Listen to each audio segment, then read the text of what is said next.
하나님의 평화가 말씀을 듣는 우리 가운데 함께 하시길 빕니다. 오늘은 성령 강림 주일입니다.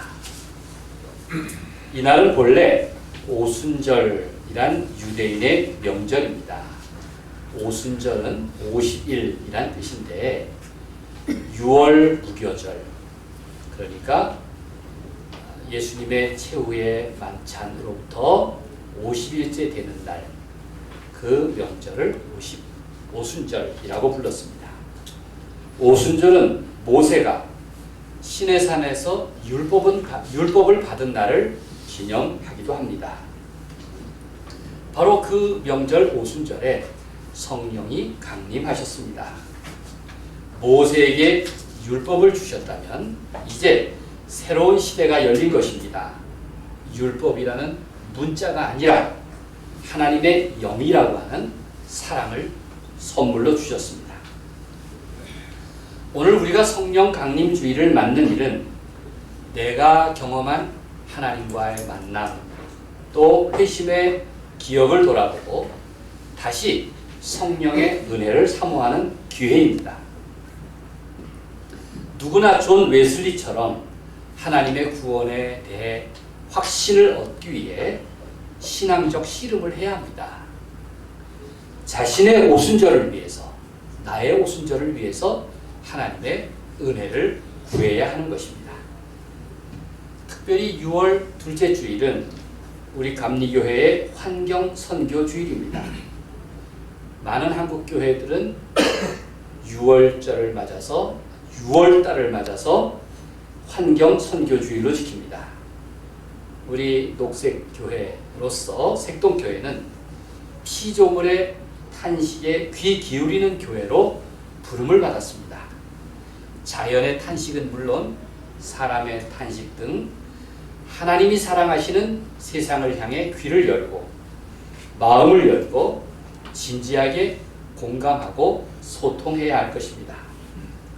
우리 교회 7가지 비전 가운데 저기 보면 5번째가 창조 회복, 곧 창조 질서를 회복하는 내일의 집입니다.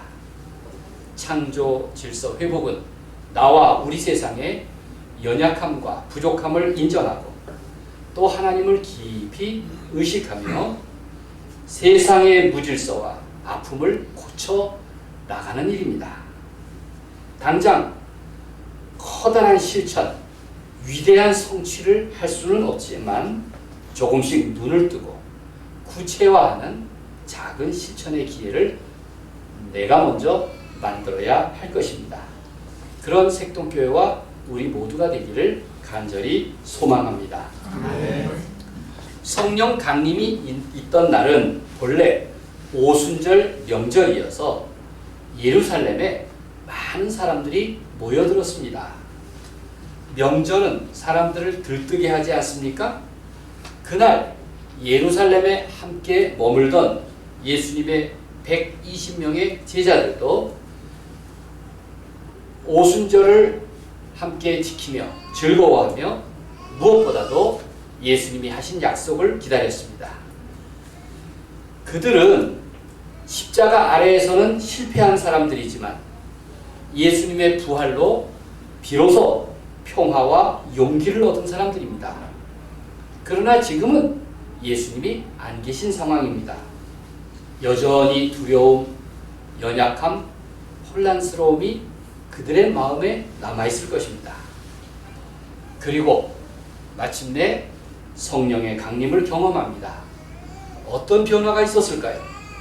성령은 제자들의 삶의 밑바닥을 흔들었습니다.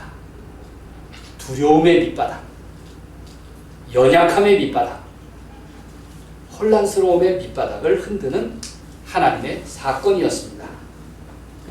성령은 하나님께서 제자들의 눈높이에 맞춰서 찾아오신 사건입니다. 그리고 그들에게 거룩한 언어를 주셨습니다. 그리하여 성령을 간절히 원하는 사람들과 언제나 동행하십니다. 그러니 성령을 사모하십시오. 하나님의 영. 하나님은 누구에게나 하나님의 영을 부어주시기를 원하십니다. 성령 강림은 예수님께서 생전에 제자들과 하신 약속이었습니다. 요한복음 13장 13절에 보면 진리의 성령이 오시면 그가 너희를 모든 진리 가운데로 인도하시리니 라고 약속하셨습니다. 부활하신 후에도 예수님은 말씀하셨습니다. 볼지어다 내가 아버지께서 약속하신 것을 너희에게 보내리니 너희는 위로부터 능력이 입혀질 때까지 이 성에 머물라.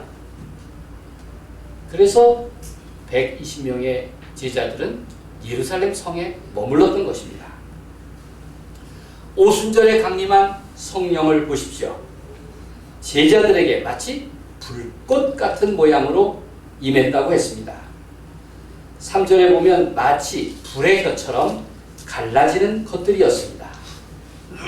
마치 여러분 모두에게 머리 위에 촛불이 핀 것처럼 그렇게 불의 혀처럼 임했습니다. 불은 구약시대에도 하나님의 임재를 드러냅니다. 예를 들어서 모세가 떨기나무가 타는 광경 속에서 하나님의 임재하심을 경험한 것이 좋은 기억입니다. 마찬가지로 성령도 불꽃으로 임하였습니다. 불꽃 같은 모양으로 임했습니다. 화가들이 성령 강림의 사건을 그림으로 표현을 하는데 특별히 화가 엘 그레코는 각 사람마다 머리 위에 피어난 불꽃을 강조했습니다. 하나님의 영은 집단적으로 체험하는 것이 아닙니다. 한 사람 한 사람 구체적으로 자기의 불꽃을 밝히듯 자기 마음에 촛불을 켜듯 그렇게 찾아오십니다. 그래서 저마다의 체험이 소중한 것입니다. 성령의 강림으로 이제 구원 역사 가운데 나타난 하나님의 모습이 완전해졌습니다. 우리 그리스도교 신앙 신조의 삼위일체 신앙을 이제 비로소 고백하는 것입니다. 하나님, 예수 그리스도, 성령 이렇게 삼위의 모습입니다. 우리를 위하신 하나님, 우리와 함께 하시는 하나님, 그리고 우리 안에 계시는 하나님입니다. 이런 풍자가 있습니다. 여러분 잘 들으십시오. 성부, 성자, 성령 세 분이 여행을 하기로 했습니다. 너무 고지고대로 들으려고 하지 마세요. 심각하게. 먼저 세 분이 의논하기를 우리 미국으로 가자. 그렇게 제안을 합니다. 그러자 성부께서 놀라며 극구 반대를 합니다. 안 돼요. 미국에서는 나를 하나님 어머니라고도 부른다니 어떻게 그곳을 갈 수 있겠습니까? 그렇게 말했습니다. 다시 의논 중에 예루살렘으로 가자는 의견이 나왔습니다. 이번에는 성자께서 반대를 합니다. 잘 알다시피 예수님은 예루살렘에서 당한 십자가의 아픔을 떠올리고 싶지 않으셨을 겁니다. 다시 회의는 원점으로 돌아왔습니다. 새로운 아이디어가 나왔습니다. 로마. 그래, 로마로 가면 어떻겠습니까? 이번에는 성령께서 제안을 했습니다. 반대가 아니라 적극적으로 찬성을 하면서 그래, 로마로 갑시다. 나는 아직 한 번도 로마에 가본 적이 없거든요. 라고 했습니다. 풍자를 이해하셨죠? 성령께서 아직 안 가본 곳이 있다면 또 어디일까요? 과연 나는 성령이 함께 하심을 믿습니까? 성령을 받은 사람들의 가장 큰 특징은 방언이었습니다. 그들은 새로운 언어를 말한 것입니다. 방언은 사람과 사람 사이에 소통하게 하는 능력입니다. 4절 말씀을 함께 읽겠습니다. 그들이 다 성령의 충만함을 받고 시작. 그들이 다 성령의 충만함을 받고 성령이 말하게 하심을 따라 다른 언어들로 말하기를 시작하니라. 방언을 다른 언어라고 번역을 합니다. 오순절 명절을 맞아서 세계에 흩어진 디아스포라 유대인들이 예루살렘을 찾아왔습니다. 오늘 본문 8절 이하에 보면 9절 이하에 보면 모두 15개의 나라를 언급하고 있습니다. 그들이 사도들이 제자들이 다른 언어로 말하는 것을 보고 놀랐습니다. 저 사람들은 대부분 갈릴리 출신인데 저들이 말하는 언어는 외국에서 온 우리들의 귀에도 또렷이 들리는 것입니다. 얼마나 놀라운 일입니까? 하나님의 영은 사람과 사람 사이를 이렇게 소통시켰습니다. 말이 통하지 않은 사이에도 성령의 인도하심이 필요합니다. 성령의 인도하심은 여야 간에도 필요하고 남북 간에도 필요하고 그리고 온 세상 두루 필요합니다. 그래야 서로 소통하고 이해하고 공감할 수 있을 것입니다. 성령의 능력은 사람과도 통하고 피조세계와도 통하고 또 하나님과도 통하는 것입니다. 생각해 보십시오. 부부간에도 말이 안 통하면 남이나 다름없습니다. 부부간에 말이 안 통할 때 어떻게 해야 합니까? 성령의 도우심을 구하십시오. 주님, 내 아내에게 성령이 함께 해주십시오. 이렇게 기도하지 말고 주님, 내게 성령이 임하셔서 내 아내의 말에 귀 기울이고 공감하게 해주십시오. 믿습니까? 네. 그러면 우리는 더 깊이 이해하고 살아갈 수가 있습니다.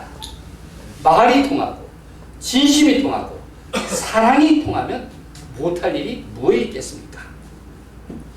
성령 강림 사건을 가까이에서 목격한 사람들이 깜짝 놀라자 이제 베드로가 나서서 11 제자와 함께 일어서서 성령을 받은 사람들을 놀리고 모독하는 사람들을 향해 전후사정을 설명했습니다.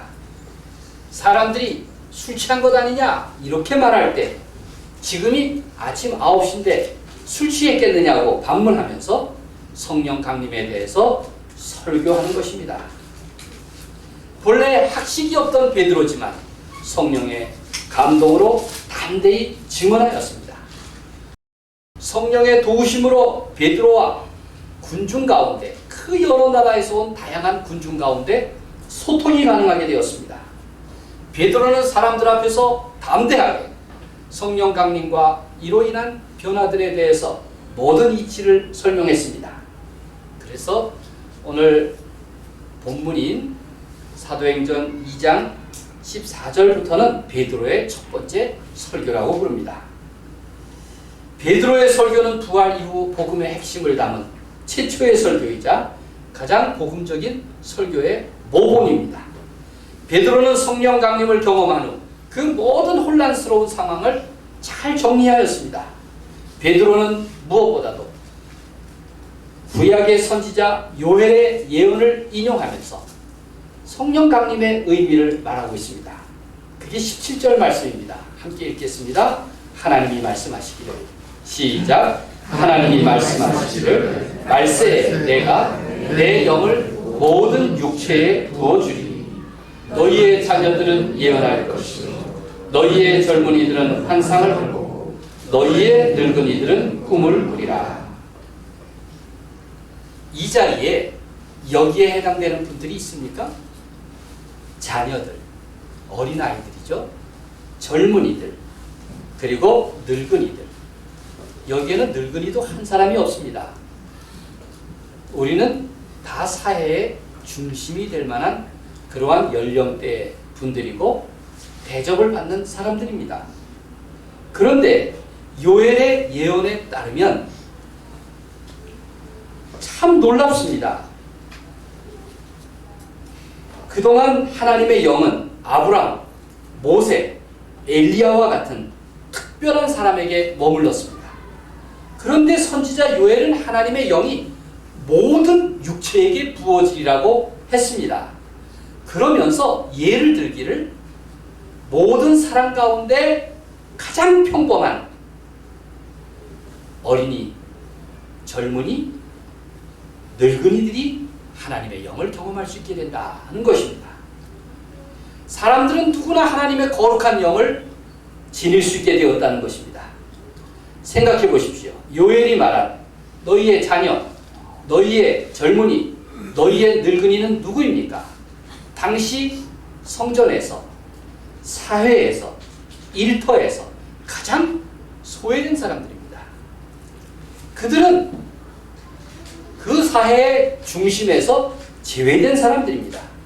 가장 보잘것없는 자녀, 가장 보잘것없는 젊은이, 가장 보잘것없는 늙은이들이 그들이 예언을 하고 환상을 보고 꿈을 꾸게 될 것이라는 것입니다.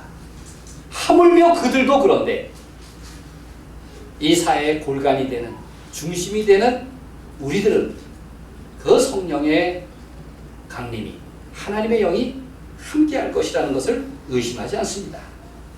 이렇듯 사람은 누구나 성령의 인도하심을 따라서 하나님의 은혜를 나눌 수 있게 된다는 것입니다. 하나님을 사랑하는 사람은 사랑이신 하나님을 따라 서로 사랑하며 살 수 있다는 것입니다. 무엇보다도 예수를 그리스도로 믿는 사람은 그의 삶 안에 하나님의 영이 함께 하신다는 것입니다. 베드로는 이렇게 담대한 확신을 가지고 설교하였습니다. 성령은 우리에게 큰 능력이 되십니다. 성령은 놀라운 하나님의 선물이며 누구나 그 선물을 받아들이면 성령의 임재를 경험할 수 있다고 했습니다. 누구보다도 이미 예수를 그리스도로 고백하는 사람은 이미 하나님의 영이 그와 함께 하십니다. 21절 말씀을 계속 읽겠습니다. 누구든지 시작. 누구든지 주의 이름을 부르는 자는 구원을 받으리라 하였느니라. 영은 영으로 통합니다. 그래서 예수님께서는 우리에게 예배 드릴 때, 하나님께 예배할 때 영과 진리로 예배하라, 그렇게 말씀하셨습니다. 우리 주보 맨 아래 보면 하나님은 영이시니 예배하는 자가 영과 진리로 예배할지니라, 이렇게 기록되어 있습니다. 오순절 성령 강림 사건을 구약 성경 창세기 11장의 바벨탑 사건과도 비교합니다. 도대체 바벨탑 사건과 다락방의 성령 강림 사건에 어떤 공통점이 있다는 말인가? 바로 소통의 문제입니다. 바벨론은 혼란이라는 뜻이죠. 불통을 상징합니다. 사람들은 바벨탑을 쌓으면서 우리가 하나님처럼 되자, 이렇게 주장하는 가운데 서로 말이 통하지 않게 되었고 혼란을 겪으며 뿔뿔이 흩어졌습니다. 그런데 하나님의 영을 사모하는 사람들은 성령을 받고 오히려 말이 통하게 되었고 일치하는 경험을 갖게 되었습니다. 통하게 하시는 성령님, 이 사건을 통해서 하나님과 통하는 길이 열렸고 사분오열되었던 이합 집단과 같았던 제자들 간에 서로 통하였습니다. 그래서 사도행전을 보십시오. 세상 땅끝까지 복음을 전하는 그러한 신실한 사도들의 모습을 볼 수 있는 것입니다. 이렇게 성령 강림으로 하나님과 사람 사이의 벽이 허물어졌습니다. 자유인과 종, 남자와 여자, 헬라인과 야만인, 유대인과 이방인 사이에 소통이 이루어졌습니다. 이렇게 소통이 가능해진 것은 바로 다른 언어를 말하게 하신 성령의 능력이었습니다. 이처럼 그리스도교는 소통의 자리에서 탄생했습니다. 흔히 교회 다니는 사람을 가리켜서 저 사람 말이 안 통해, 이런 얘기 많이 하죠. 여러분들도 그런 말이 안 통하는 사람들입니까? 나는 우리 색동교회는 말이 통하는 분들이라고 생각합니다. 그런데 성령을 강조하는 교회일수록 오히려 세상과 벽을 쌓는 경우가 허다합니다. 성령은 소통하게 하시는 능력인데 왜 세상과 담을 쌓을까? 왜 사람들 사이에 불통을 조장할까? 왜 저렇게 독선적일까? 그것은 성령을 잘못 이해하고 있기 때문입니다. 저는 말이 통하면 마음도 통할 수 있다는 것을 경험한 일이 있습니다. 제가 아주 성공적인 소통한 경험을 여러분들과 나누고 싶습니다. 제가 2002년 5월에 평양을 방문했습니다. 독일에서 살 때였습니다. 여러분 평양 생각하면 벌써 가슴이 콱 막히잖아요. 그렇죠? 전혀 말이 통하지 않을 것 같은 사람들. 오죽하면 우리가 80년을 담을 쌓고 살았습니까? 제가 그곳을 방문하면서 이런 다짐을 했습니다. 내가 가서 불통의 현장을 봐야겠다. 이게 아니라 내가 가서 먼저 소통을 해봐야겠다. 내가 목사는 이런 사람이다라는 것을 보여주자. 남한에서 성장한 40대 초반의 남자는 이런 사람이다 라는 걸 좀 보여줘야겠다. 이렇게 마음을 먹었습니다. 그래서 가서 차츰차츰 말문을 트면서 진심을 보여줬더니 뜻밖에도 말이 통했습니다. 저의 파트너인 이정로 국제부장은 이미 독일에서 2차례 만나서 공을 들였기 때문에 동갑내기이기 때문에 그래도 소통이 됐습니다. 처음 만난 박광이라는 30대 후반의 관광총국 파견 지도원은 저하고 말이 너무 통하다 보니까 저를 내내 형이라고 부르며 따라다녔어요. 제가 북한 사람한테 형 소리를 들은 사람입니다. 그들은 자기 가족 이야기까지 들려주면서 세세하게 삶을 나누었습니다. 매일 동행하고 밥을 먹으면서 어느 정도 신뢰가 쌓였다고 생각이 들자 제가 그들에게 제안을 했습니다. 내가 이제 독일에 가면 우리 교인들이 평양에서 사온 선물을 받고 싶으실 텐데 평양에서 뭐 살 것도 없고 2사람이 좀 마련해 주세요 라고 얘기했습니다. 그들이 깜짝 놀라면서 우리는 줄 것이 없습니다 라고 했습니다. 그래서 제가 우리 성경의 시편 23편을 들려주면서 이 시편 23편이 정말 사랑받는 성경인데 요즘 전라도 말로도 옮겨보고 경상도 말로도 옮겨보고 심지어 강원도 말로도 옮겨보는 게 요즘 유행이라고. 그러니 이번에 평양 말로 좀 한번 옮겨갔으면 얼마나 큰 선물이 되겠느냐 그랬더니 정말 뜻밖에도 그러면 한번 해보죠 라고 얘기를 했습니다. 그래서 이정로 부장과 박강 지도원은 남은 2박 3일 동안 끙끙거리면서 심지어는 비행기 타러 가는 버스 안에서까지 작업을 했습니다. 결국 3절을 옮겼습니다. 제가 한번 소개하겠습니다.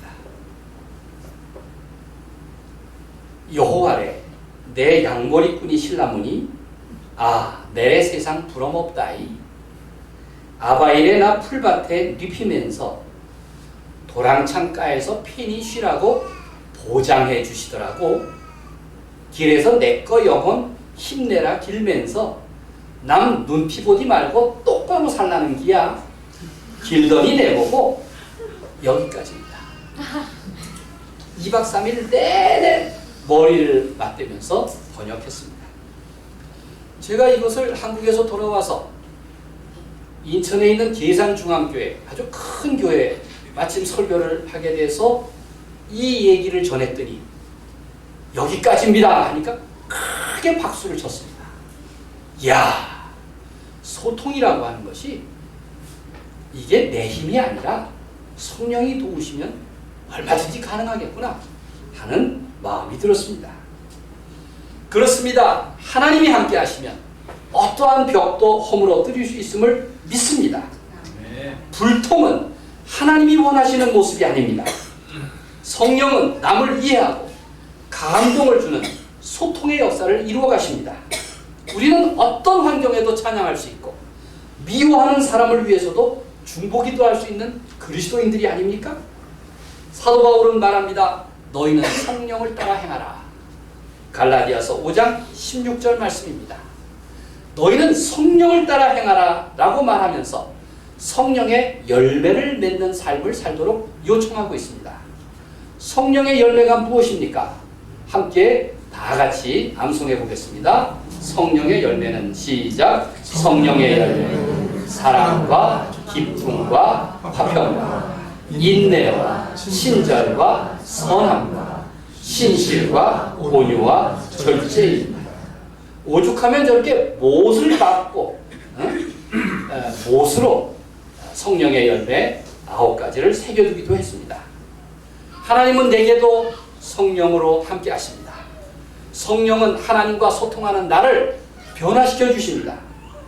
그 성령은 나를 성장시켜 주십니다. 비전을 품게 하십니다. 환상을 보는 자로, 꿈꾸는 자로 변모시켜 주십니다. 여러분의 오순절은 무엇입니까? 성령은 나를 도와주셔서 약한 가운데 위로하시고 답답한 가운데 감동을 주시고 내 안으로부터 능력을 주십니다.